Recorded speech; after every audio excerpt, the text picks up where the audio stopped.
destined days yet to come, and the message of freedom. This is Karen Egan reporting for InfoWars from downtown Dubuque, Iowa, Saturday, April 14, 2012. I'm here at a yearly Tax Day Tea Party event to interview local activists.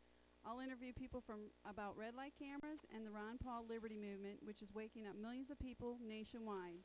The city of Dubuque is working on implementing the red light cameras, even though the local Dubuque TH newspaper poll stated that 79% of the people are against them. Legislators in Des Moines are speaking out against cameras. Plus, Iowa Governor Terry Branstad said he would support a complete ban. Branstad says publicly officials have admitted to him that the purpose of the cameras are more about generating revenue than about increasing safety. I'm here with Rod Blum, and he's running for Congress. And I just want to ask you a few questions on what motivated you to run for Congress to begin with. Oh, there's numerous reasons. I'd say first of all be Barack Obama. Secondly, polls say that 80% of Americans no longer believe in the American dream, and I personally lived that dream and did the right things, played by the rules, and now have a better life than my parents did. And when 8 out of 10 Americans don't believe in that dream anymore, I think that's an absolute tragedy. Another reason is the founding forefathers of our country envisioned a setup like an upside-down triangle, where the widest part of the triangle is at the top, and that is we the people. At the bottom was the government, and this is a setup where the government should fear the citizens. And this is the definition of freedom and liberty. And what has happened today is this triangle has been turned the other direction, where we the people are on the bottom and the government is on the top. And this is a definition, if you ask me, of tyranny, where people fear their government.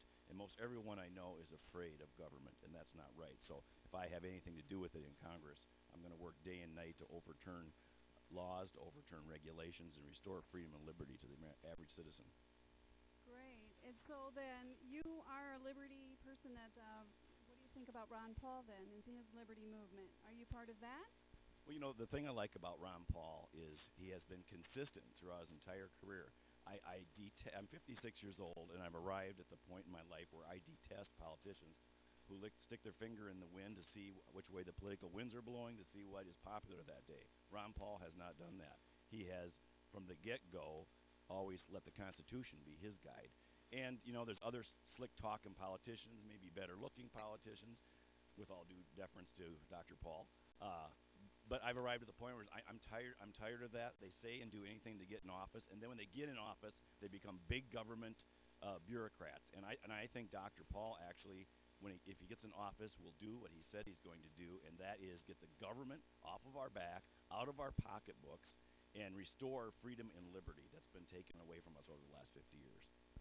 Thank you very much for taking the time to talk to us about the freedom movement and how you're trying to make a change in the nation and that you're running for office, and this is what we need, more people like you. Thank you very much. I'm here with another local activist, Mike Demery, who is running for Dubuque Sheriff. Mike, what made you decide to run for sheriff? Well, after moving to Dubuque from Texas and having more rights down in Texas than I've discovered that you have up here in Iowa, I came to, of course, hopefully carry my gun like I could in Texas, and found out that the sheriff wouldn't allow that here. And so I decided that there needed to be somebody that would stand up for the Constitution and the Bill of Rights.